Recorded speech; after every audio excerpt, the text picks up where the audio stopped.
धर्माच्या परमात्माच्या नावाआडून मुलींचं शोषण होणारी ही काही पहिलीच वेळ नाही. तसे पण भारतात दर दिवसाला 81 बलात्कार होता. पण पारनेरच्या ढवळपुरीत जे घडलं ते मन सुन्न करून जाणार आहे. यशवंत थोरात उर्फ अण्णासाहेब गुंजाळ या नराधमाने सलग 5 वर्ष 12 वर्षाच्या मुलीवर लैंगिक अत्याचार केला. पीडितेचा भाऊ आरोपीच्या संस्थेत सचिवपदी होता. त्यांचं घरही जवळ. मुलगी घरी एकटी असली की बळजबरीने अत्याचार करायचा.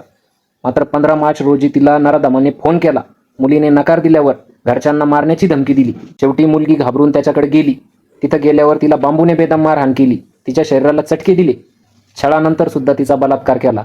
आणि कोणाला जर सांगितलं तर तुला जाळून टाकीन म्हटला. घरात तुझ्या एकही माणूस शिल्लक ठेवणार नाही. या पोरीने कुटुंबाला काही होऊ नये म्हणून या नराधमाचा जाच छळ सहन केला. त्याच्यानंतर तिचा भाऊ घरी आला. तिला अशा गंभीर अवस्थेत पाहिल्यानंतर भावाला वाटलं हिला काय झालं. त्यांनी मग मावस भावाला बोलून तिला विश्वासात घेतलं. त्या मुलींनी सगळी स्टोरी सांगितली. याला फाशी झाली पाहिजे. वारकरी संप्रदायाचा वापर करून याने गुन्हा केलाय, हे अतिपाप आहे. याला फाशी झाली पाहिजे. मरेपर्यंत फाशी झाली पाहिजे.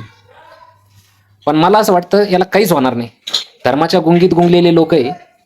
त्या आसारामने असंच लहान पोरीसोबत काहीतरी केलं होतं. आता तो पॅरोलवर बाहेर आलेला आहे. लोक विसरून जात आहे.